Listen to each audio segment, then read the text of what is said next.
All sports begin somewhere, with a small band of bold pioneers, and sometimes a visionary driven to create something new. I'm Greg Manley, and I invented Circle Rules football. The game is played on a circular field with one goal in the center. One team scores through one direction, one team scores through the other direction. Around the goal, there's a circle, which is called the key. Each team has one goalie. They're the only player allowed inside the key. They have full contact with each other. Oh, and playing on a yoga ball like this big one here.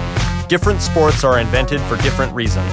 In the 1890s, for example, James Naismith nailed up some peach baskets so his young charges at the YMCA would have something to do during the winter. Wouldn't want them getting ideas. Circle Rules football started 2 years ago because of avant-garde theater. The game started at Experimental Theater Wing at NYU's Tisch School of the Arts. In your final semester, you're allowed to do an independent project. The last thing I wanted was to do a show that I put a lot of time into and get a whole, audience looking at it like, Best audience I could think of was WWF. Sports are just a type of theater. So at that point, I was like, oh, well, I'll just make a sport.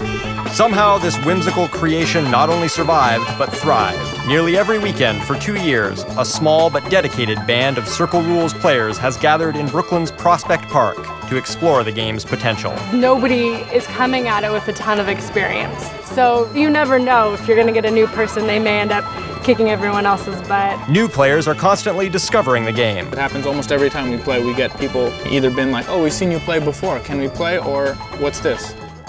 Obviously I was a little inquisitive. I wanted to figure out why they were bouncing around and yelling, and it seems pretty cool. I'll come back on a Sunday and play. And so now some Circle Rules players are actually getting pretty good.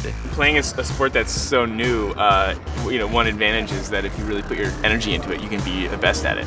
Yes, for now, Circle Rules football looks pretty ungainly, and it's still unknown beyond a small community of diehards. But it's starting to spread. The game has been played in Florida, Portland, California, up in Maine, and we played at Burning Man, and then Tennessee. I expect soon that there'll be leagues. I was watching the Olympics and trampoline's a sport now, and it's pretty awesome. Seeing a sport in its infancy, when literally anyone can show up to play, provides an excellent reminder of why we love games in the first place.